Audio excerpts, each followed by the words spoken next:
Hello students. आज हम एक नया चैप्टर शुरू करने जा रहे हैं, चैप्टर 4 केमिकल बॉन्डिंग।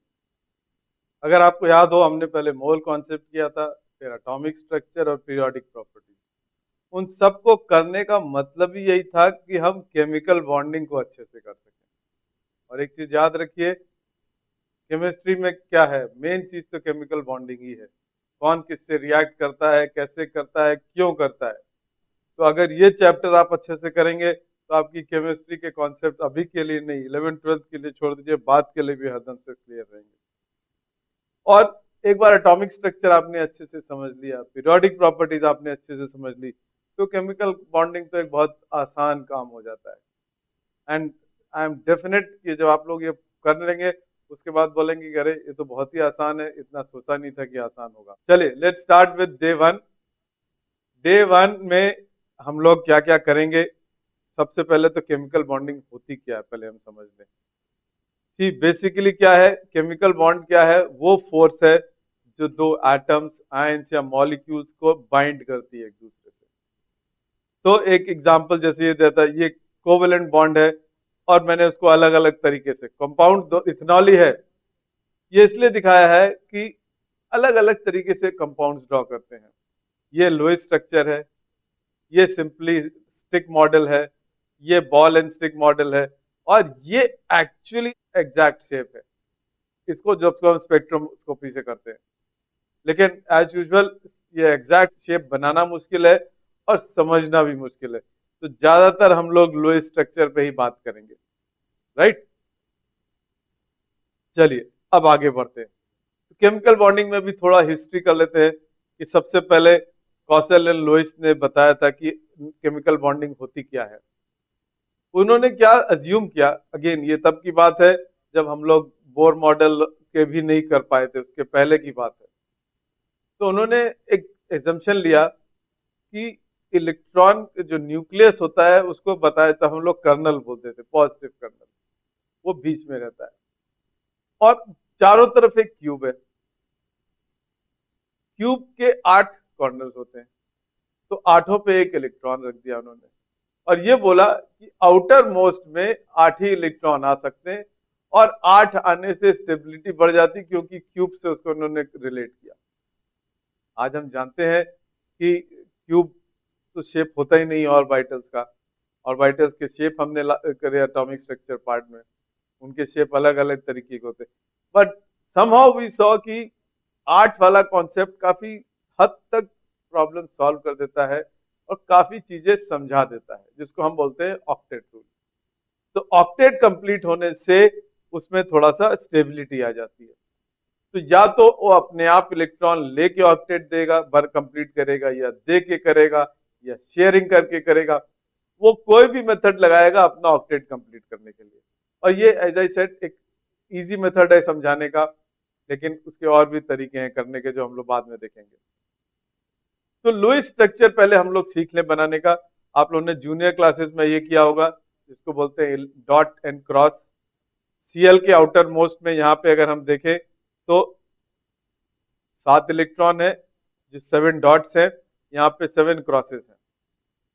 अब इसको अपना ऑक्टेट पूरा करना है तो ये क्या कर लेगा, शेयर कर लेगा। और इसको हम इस तरह से भी लिख सकते हैं, ये सिंगल बॉन्ड माना जाता है। तो ये लोएस्ट स्ट्रक्चर हो गया Cl2 का। अगर CO2 का लेंगे तो ये इलेक्ट्रॉन डॉट स्ट्रक्चर हो गया। ये देखिए 2 यहां शेयर हो रहे हैं, 2 यहां, 2 इसके, तो उसको हम डबल बॉन्ड से कर देंगे। और अगर 3 शेयर होंगे जैसा कि एसिटिलीन में होता है, तो ये देखिए 3 इसके हैं कार्बन के, ये इस कार्बन के हैं, तो ये ट्रिपल बॉन्ड बन गया,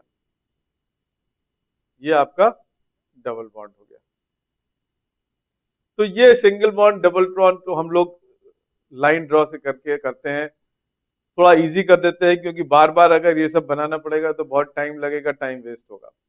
अगेन यहाँ पे हम कई बार ड्रॉ नहीं करते हैं कि लोन पेयर है कि नहीं है, कई बार करना पड़ता है, जनरली हम लोग नहीं करते हैं, बट वो आपको अपने समझ से देखना होगा। इंसिडेंटली यहाँ पे जैसे कि अब लोन पेयर है और यहाँ पे नहीं है, राइट। चलिए अब हम लुईस स्ट्रक्चर ड्रॉ करेंगे। O3CO HNO3H2SO4 का। होपफुली आप लोग को ये आता है। ऑक्टेट रूल कंपेयर करना जरूरी है अभी की तारीख में। हो सकता है कि बाद में कई बार हम देखेंगे एक्सेप्शन भी होते हैं ऑक्टेट के, लेकिन let's start with octet and then उसके बाद हम फिर एक्सेप्शंस को भी देखेंगे, क्यों होते हैं, कैसे होते हैं, उसका क्या रीजन होता है और नई थ्योरी क्या कहती है उसके बारे में। तो होपफुली आप लोग यहाँ पॉज करके एज यूजुअल जैसा मैंने आप लोगों को कहीं बताया, ड्रॉ करिए, वेट करिए और फिर आगे बढ़िएगा। ये स्ट्रक्चर्स मैंने जानबूझ के थोड़े डिफरेंट लिए हैं कि अगर O3 लेंगे तो इसमें क्या हो रहा है कि इस O के पास जो इलेक्ट्रॉन थे उसने अपना एक इलेक्ट्रॉन इसको दे दिया, तो यहाँ पे एक अनपेयर्ड हो गया और ये बॉन्डिंग कर ली उसने। तो अगर देखेंगे ऑक्टेट सबका कंप्लीट है। होपफुली आपने कार्बन मोनोऑक्साइड का सही बनाया होगा। कार्बन मोनोऑक्साइड ने उल्टा किया है कि एक इलेक्ट्रॉन O से यहाँ आया है और फिर बॉन्डिंग हुई है। यहाँ पे भी N की वैलेंसी 4 है। नॉर्मल आप लोग 3 रखते हैं, जो एक एक्स्ट्रा लोन पेयर था उसमें से एक इलेक्ट्रॉन यहाँ चला गया और इस तरह से हो गया। H2SO4 में सल्फर की वैलेंसी देखिए 6 है, 4 5 6। तो अभी हम जब कोवेलेंट बॉन्डिंग करेंगे तो उसको और डिटेल में करेंगे। ये केवल आप लोग को दिखाने के लिए है कि हाँ कैसे बनाना है। Get use to drawing like this, ऐसा ही बनने का आप आगे बाद में। अब बेसिक क्वेश्चन आता है कि केमिकल बॉन्डिंग होती ही क्यों है। जैसे कि लेट्स टेक, हम एक मेटल लेते हैं गोल्ड, ठीक है, उसको पानी में डालते हैं, या सिल्वर ले लेते हैं उसको पानी में डालते हैं, कुछ नहीं होता है। इनफैक्ट आप कॉपर को पानी में डालते हैं, कुछ नहीं होता है। आपको मालूम है कि कॉपर और सिल्वर में तो पानी रख के पिया जाता है सो दैट उसकी पोटेंसी बढ़ जाए, एंटीबैक्टीरियल प्रॉपर्टीज बढ़ जाए उसमें। तो ऑन फेस लगता है कोई रिएक्शन नहीं हो रहा है। दूसरा मेटल लेते हैं आयरन, वो पानी के साथ करोड कर जाता है, जंग लगने लगती है।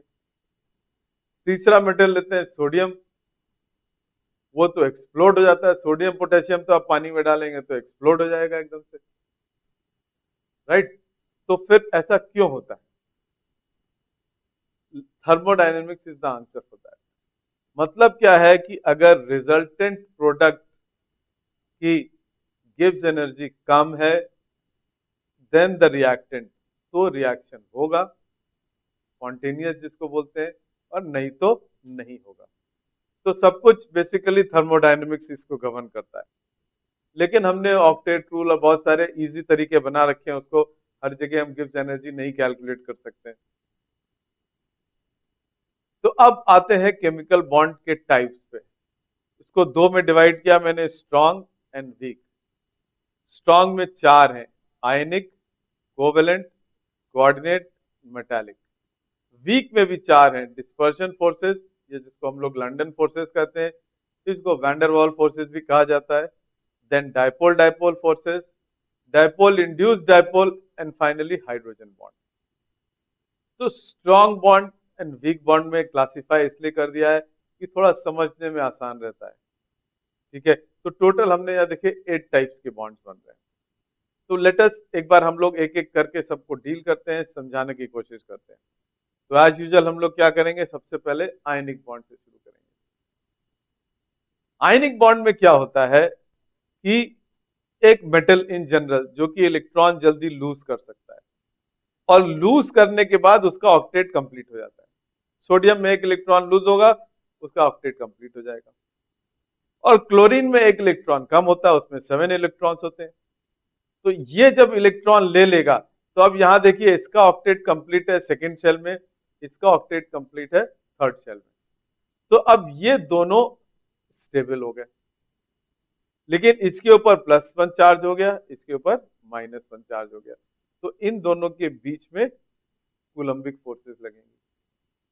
तो आयनिक बॉन्ड और कुछ नहीं है, केवल strong Coulombic forces between cation and anion, इसको हम आयनिक बॉन्ड बोलते हैं। ये कोई फिजिकल बॉन्ड नहीं है, ये केवल अट्रैक्टिव फोर्सेस है जो कूलम्बिक फोर्सेस हैं। और कूलम्बिक फोर्सेस क्वाइट स्ट्रांग होती हैं, आपको मालूम है, तो इसलिए भी ये स्ट्रांग बॉन्ड में काउंट होता है। अब हम क्या करते हैं, इसको हम थोड़ा समझने की कोशिश करते हैं कि ये इक्वेशन है हमारा, Na सोडियम को Cl2 गैस के साथ रिएक्ट किया तो NaCl सॉलिड बनता है, और इस पूरे प्रोसेस का delta HR is the enthalpy of reaction. तो अभी अगर आप लोगों ने एनर्जेटिक्स नहीं पढ़ी है तो थोड़ा समझ में आएगा कि एंथैल्पी क्या होता है, इसको हीट समझ लीजिए, ठीक है, जो हीट रिलीज होती है या हीट देनी पड़ती है, राइट। तो ये हो गया आपका। अब जो आपको जनरली एक स्टेप में लगता है रिएक्शन हो रहा है, ये एक स्टेप नहीं होता है, और ये हम थर्मोडायनेमिक्स में दोबारा करेंगे, लेकिन क्योंकि ये केमिकल बॉन्डिंग आयनिक से भी है तो आपको सोचा एक बार समझा देते हैं। ज्यादा नहीं समझ में आए कोई बात नहीं, वैसे बहुत आसान है, कोई मुश्किल काम नहीं है, क्योंकि जो जो हमने इसमें किया हम लोग एक बार कर चुके हैं। पहला स्टेप, सोडियम सॉलिड से सोडियम गैस बनता है, इस प्रोसेस को हम डेल्टा एच एटमाइजेशन कहते हैं, या कभी कभी इसको सब्लिमेशन भी कहा जाता है। आप लोगों ने सब्लिमेशन प्रोसेस तो पढ़ा होगा। खैर जो भी है, ये डेल्टा एच मतलब एंथैल्पी ऑफ रिएक्शन जो है आपको देनी पड़ेगी। नेक्स्ट क्या होगा, Na गैस से एक इलेक्ट्रॉन निकल जाएगा, यह जो दिख रहा है ना, तो ये हमने लास्ट चैप्टर में किया है पीरियोडिक प्रॉपर्टीज में। इसको क्या बोलते हैं, आयनिक प्रोडक्ट या एंथैल्पी ऑफ आयनाइजेशन। और रिजल्टेंट क्या होगा, हमारे पास Na गैस बन जाएगा। इधर क्लोरीन Cl2 है, Cl2Cl बॉन्ड है, ये बॉन्ड हमको ब्रेक करना पड़ेगा। तो इसको जो बॉन्ड ब्रेक करेंगे तो ये कहलाती है बॉन्ड एनर्जी या डिसोसिएशन एनर्जी, ठीक है, और हमारा क्लोरीन गैस एटम बन जाएगा। अब ये जो सोडियम से एक इलेक्ट्रॉन निकला था वो ये एक्सेप्ट करके अपना ऑक्टेट कंप्लीट कर लेगा और बन जाएगा Cl माइनस गैस। और इस प्रोसेस को क्या कहते हैं, ये हमने लास्ट चैप्टर में किया था, डेल्टा एच इलेक्ट्रॉन एफिनिटी या enthalpy of electron affinity. Final step क्या है, Na प्लस और Cl माइनस एक साथ आएंगे और एक क्रिस्टल का लैटिस बना लेंगे और ये एनर्जी रिलीज करेंगे जिसको कहते हैं delta H lattice energy. Please understand, इसको एक बार और समझा देते हैं, ये प्लस है, ये माइनस है, तो ये एक दूसरे से अट्रैक्ट होंगे और पास आएंगे। एज अ रिजल्ट ये क्या करेंगे, ये वर्क करेंगे सिस्टम के ऊपर। तो जब वर्क करेंगे तो मतलब बेसिकली हीट रिलीज कर रहे हैं। सपोज उल्टा हम करते हैं, हम इस माइनस को अपने अलग से फोर्स लगा के खींचने की कोशिश करते हैं, तो आपको एनर्जी देनी पड़ेगी क्योंकि आप उसकी नेचुरल फोर्स के खिलाफ कर रहे हैं। तो इस तरह से बेसिकली क्या कर रहा है, ये वर्क कर रहा है आपको पुल करने में, राइट।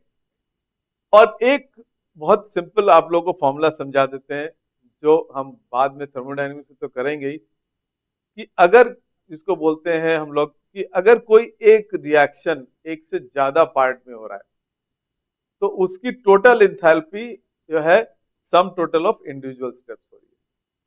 तो ये जो डेल्टा HR है जो हमने ऊपर देखा था, ये इन सारे स्टेप्स को ऐड कर दें तो ये आ जाएगा। लेकिन ध्यान से क्या है, ये delta H atomization bond enthalpy के आगे हाफ लगाना पड़ेगा। क्यों, क्योंकि यहाँ पे हम बॉन्ड इंथैल्पी से 2 Cl एटम बनते हैं, यहाँ दिख रहे हैं आपको 1 Cl और 2 Cl, हम यूज कर रहे हैं केवल 1 Cl, राइट। तो इसको हाफ कर दिया हमने। फिर delta H IP, delta H EA and delta H lattice energy. Now general rule is कि अगर ये टोटल सम निगेटिव हो जाएगा तो इसका मतलब है reaction spontaneous. General, not always, but let's assume, अभी के लिए जनरल समझ लेते हैं। अब इसमें हम क्या करेंगे, थोड़ा इसको डिटेल में देखेंगे। चलिए आगे देखते हैं। डेल्टा H ऑटोमाइजेशन जो है ये पॉजिटिव है, मतलब आप उसको एनर्जी दे रहे हैं। डेल्टा H IP की ये वैल्यू है, ये भी पॉजिटिव है, मतलब ये भी आप इलेक्ट्रॉन निकालने के लिए दे रहे हैं, मॉलिक्यूल ब्रेक करने के लिए, ये 3 पॉजिटिव है। लेकिन जब इलेक्ट्रॉन एफिनिटी है वो नेगेटिव है और lattice energy is a very high value. तो फिर इन सबको सम किया तो माइनस आ गया। अब हम कैसे करेंगे, लेट्स एक चीज और इसमें डिस्कस करते हैं हम लोग कि अगर ये दो चीजें हम हटा दें, क्योंकि ये जो है मोरलेस वैल्यूज कांस्टेंट होती हैं सबके लिए, जिसमें बहुत चेंज आता है ये तीन वैल्यूज होती हैं। सम को निगेटिव होना है तो ये वैल्यू हाई होनी चाहिए, ये वैल्यू हाई होनी चाहिए और ये वैल्यू लो होनी चाहिए। अगेन थोड़ा सा हम आपको थर्मोडायनेमिक्स का कॉन्सेप्ट समझा दें। -300 -400, -400 ज्यादा होता है, क्योंकि जो माइनस साइन है केवल बता रहा है कि एनर्जी निकल रही है या एनर्जी आप लोग डाल रहे हैं इसमें। तो जब मैं बोलता हूं ज्यादा होना चाहिए, मतलब -300 की जगह -400 500, माइनस साइन और नंबर लाइन मैथ वाला उसमें ना लगाइएगा। एनर्जी कभी भी नेगेटिव नहीं होती है, ध्यान रखिएगा। Energy is always always positive. Plus minus sign जो है साइन कन्वेंशन है, इसको हम लोग क्यों डालते हैं, सो दैट बता सकें कि डायरेक्शन फ्लो का किधर है, अंदर कि बाहर। इसको हम डिटेल में फिर थर्मोडायनेमिक्स में करेंगे, लेकिन सोचा कि आप लोगों को एक बार समझा दें। तो बेसिकली इसका क्या मतलब हुआ कि आयनिक बॉन्ड कब फॉर्म होता है, जब आईपी वैल्यू कम होती है। आईपी वैल्यू किस में कम होती है, मेटल्स में। आयनिक बॉन्ड कब फॉर्म होगा, जब ये वैल्यू ज्यादा होगी। ये वैल्यू किस में ज्यादा होती है, नॉन मेटल्स में। और उसके बाद फाइनली लैटिस एनर्जी ज्यादा होनी चाहिए। ये तीनों कैरेक्टरिस्टिक तीनों मिल जाएंगे काम, तो आपका आयनिक बॉन्ड फॉर्म हो जाएगा। चलिए आपको एक क्वेश्चन देते हैं, इसको आप लोग करिएगा। Bond ever cycle magnesium chloride के लिए बनाना है। जैसे NaCl के लिए बनाया था, हम मैग्नीशियम क्लोराइड के लिए भी बना सकते हैं, राइट। तो यहां पे क्या करना है हमको, पहले मैग्नीशियम सॉलिड से मैग्नीशियम गैस बनेगा, एटमाइजेशन या सब्लिमेशन। अब again last periodic properties chapter याद रखिएगा। मैग्नीशियम में दो होते हैं, IP1 IP2, दोनों की अलग अलग वैल्यूज लिखी जाएंगी, क्योंकि दोनों वैल्यूज सेम नहीं होते हैं। IP2 is always greater than IP1, right. Hopefully आपको याद है। और रिजल्टेंट क्या बनेगा, Mg+2। दूसरा Cl2 को डिसोशिएट करेंगे, दो Cl गैस बनेंगे। एक इलेक्ट्रॉन यहां से लेगा, एक इलेक्ट्रॉन यहां से लेगा, और 2Cl गैस बन जाएंगी। और फिर यहाँ पे लैटिस एनर्जी बन जाएगी। अभी हम जब बाद में देखेंगे कि इसकी लैटिस एनर्जी NaCl की लैटिस एनर्जी से ज्यादा होती है। क्यों, क्योंकि यहाँ पे चार्ज +2 है, वहां पे +1 था, इसमें फोर्स ऑफ अट्रैक्शन ज्यादा होगी। खाली वही नहीं, Mg+2 का size is less than Na+ का साइज। ये हम लोग कर चुके हैं। ये कहाँ हम लोगों ने किया है, होपफुली आपको याद है, ये भी हमने पीरियोडिक प्रॉपर्टीज में किया हुआ है, राइट। तो ये सब होने के बाद हम कैटायन एनायन का साइज देखने के बाद MgCl2 की lattice energy is high than compare to others, तो इसीलिए MgCl2 जल्दी डिसॉल्व नहीं होता वाटर में, जबकि NaCl जल्दी डिसॉल्व हो जाता है वाटर में।